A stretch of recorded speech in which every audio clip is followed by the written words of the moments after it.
Warning! This podcast may contain vulgar and offensive language such as whore, fuck, and bitch. Viewer discretion is advised. You fucking pussies! This is the intro. Fuck. Welcome to the PodShow, the intro to the PodShow. Hello, everybody, and welcome to the PodShow, the intro. God damn it, you fucked it up. There's always got to be that one person that fucks it up. God damn it, Caleb. What is it again? The Pod. God, we're gonna get this right here in a second, I promise. The PodShow, the intro to the PodShow.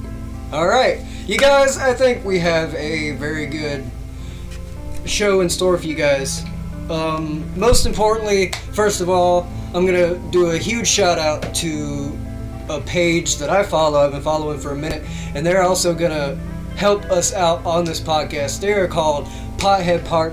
Please go to Facebook, look them up, and leave them a like. They do live streams every day. They have great quality content, I promise you. I will leave a link in the description of this video towards their Facebook page. Alright? Thank you guys. Okay, so other stuff we've got in store today.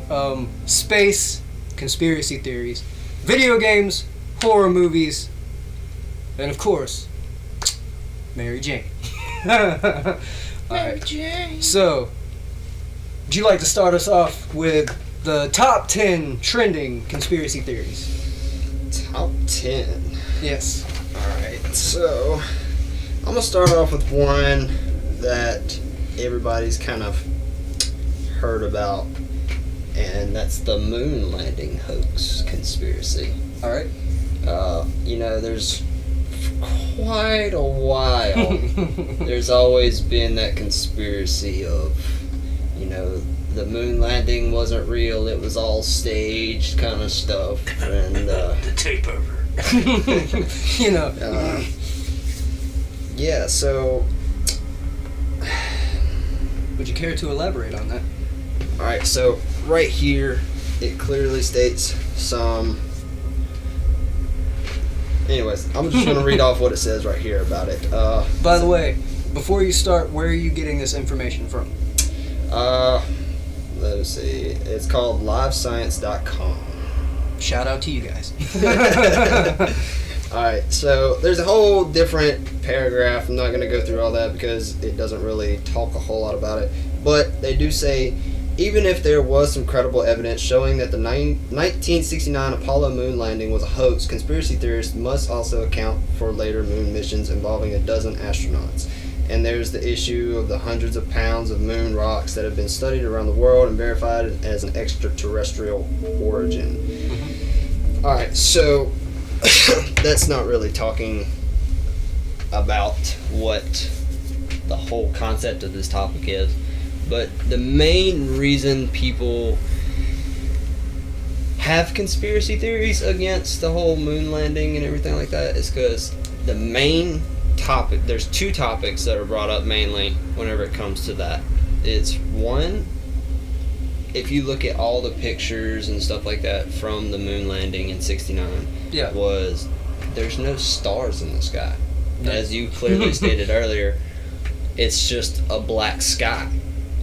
I mean, you'd think being in space, stars are millions and millions and millions light years away from Earth.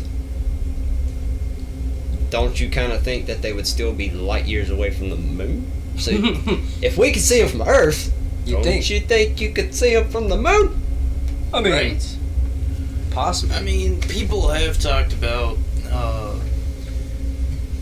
I'm not 100% certain about it. What all the facts are, blah blah blah. Some people say that the reason why we can see the stars is because of light interaction with the atmosphere and all this other shit. And if you actually go out there, it's just blank. Granted, I can't say that it's true or it's false. I've never been to the fucking moon. Yeah. So I can't say yay or nay on the topic on if it actually happened or not.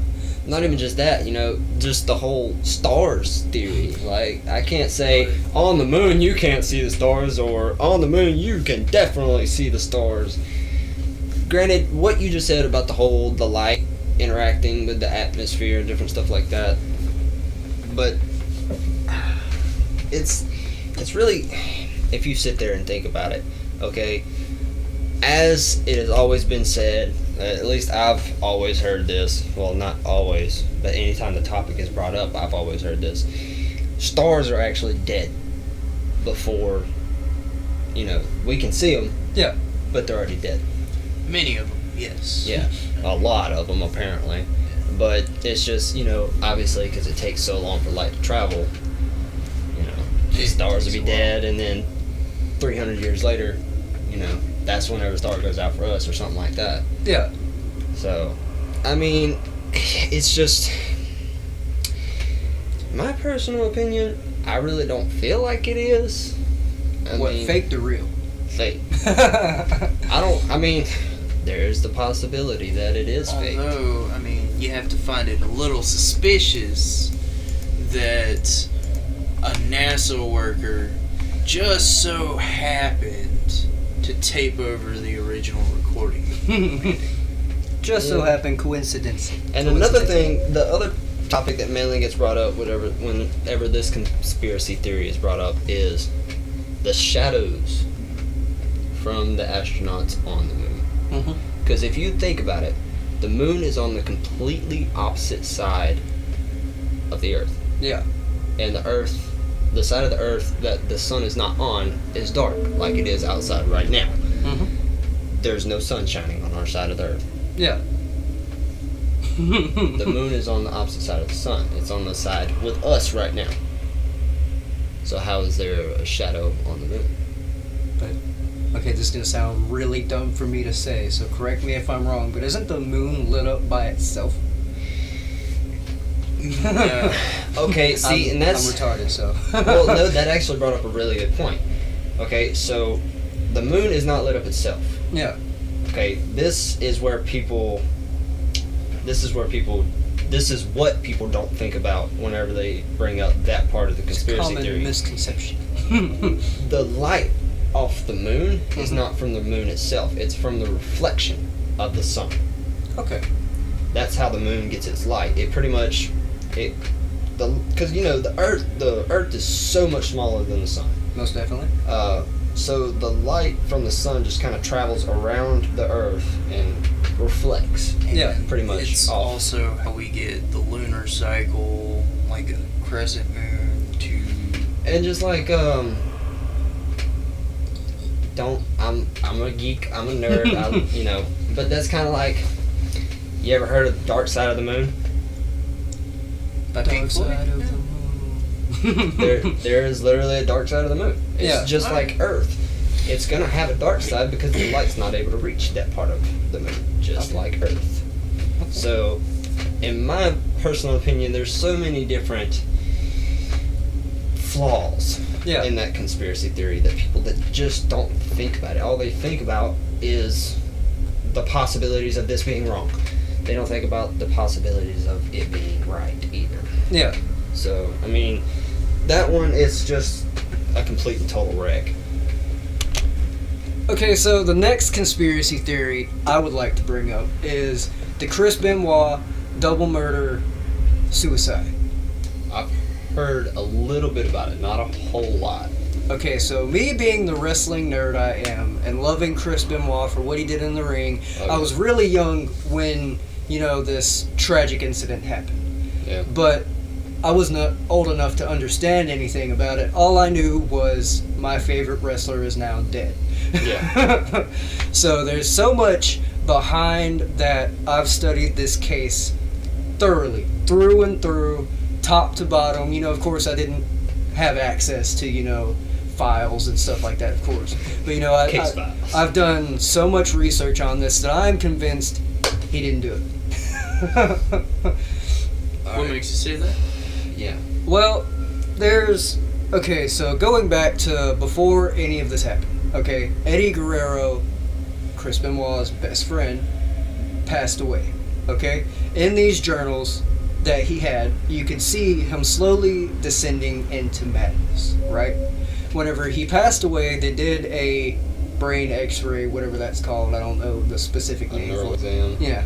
They did that on his brain, and they showed that he had the brain of an 80-year-old Alzheimer's patient. From the amount of headshots and stuff like that, from ladders and stuff like that. Basically, in my opinion, he was only able to do wrestling because that's what he's been doing his whole life. It's practically like muscle memory to him. Yeah, that's... And I imagine that's kind of how it gets for most of them as well. It's like they don't even really have to put off much effort because it's muscle memory to do the effort. Yeah. So... But, and also just the evidence that was left behind. Okay, so by all of the bodies, right, there was Bibles placed beside all of them. They weren't a religious folk. They weren't religious folks. Also, there was empty alcohol bottles all around the room where Chris Benoit was at, where they found him or whatnot. Yeah. So, Chris Benoit didn't drink, really. There were no steroids or anything like that found in his system, so roid rage is marked out. Yeah. But, if you go back and look at it, back when he was in WCW, if my memory it serves me right or whatnot, Kevin Sullivan, he was with Chris's wife at the time. Mm-hmm. This was before her and him got married and stuff like that. Yeah. They were doing a storyline where Chris Benoit steals Kevin Sullivan's bitch. Right? Yeah. So it actually happened in real life that they had an affair. That's how Chris Benoit ended up with her. And Kevin Sullivan said, "Mark my words, one day I'm going to kill you. I'm going to kill you, you're going to be dead." Wait, who said that? Kevin Sullivan. Exactly 10 years later, but all three of them wound up dead. Chris Benoit, his wife, and his son. And from what I seen, and from what everybody said back in the locker room and all that stuff, Chris Benoit was a family man. He loved his family more than anyone on the face of this earth. So in my personal opinion, I do not think that he did that. Well, with that being said, Also, I'm gonna bring up one more point. The day before Chris Benoit's wife was murdered, it was put on Wikipedia that she was already dead. Already dead. She found out that herself. There's a lot more details and stuff like that I could go into, but we don't have the time for that. Yeah. So,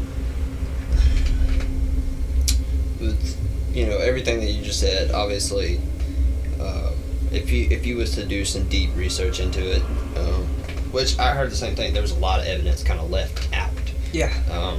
Almost as if they were paid off not to say anything. Yeah. But see, my thing is, okay, the situation can go either way, whether it's true or whether it's false. Yeah. Because if you think about it, yeah, he may have been a family man. He may have loved his family, which I'm not saying anything bad about him, or nothing like that. I'm not saying he did it. Yeah. I'm just saying that, yeah, maybe he was a family man. Maybe he did love his family more than anything in the world. But look at some of the biggest serial killers in the world. They were probably the biggest family man or family woman. Not sexist. Yeah. Put that out there. Could have been the biggest serial killer in the world and loved their family just as much as he did, if not even more. And then something just happens and they go fucking ballistic. Yeah. I mean, to be honest with you, I couldn't think of anybody off the top of my head. But one other thing that I'm gonna say before we have to cut this segment short. Regardless of what he done outside of the ring, do you think he should still be mentioned by WWE in their archives, like on the WWE Network and stuff like that? Do you think he should still be able to be watched, his matches? Yeah. Do you think he deserves to be in the Hall of Fame? I personally do. Yeah, I mean, he was one of the greatest. Yeah, in-ring technical performers. Yeah, I mean, he had awesome performance. He had great flowness with it. I mean, he just had all the capabilities. Hey everybody, sorry we had to cut this one a little bit short, but the video was too long, so in other words, this is the PodShow, and it will be continued. Come back to tomorrow for the next episode, the continuation of the PodShow.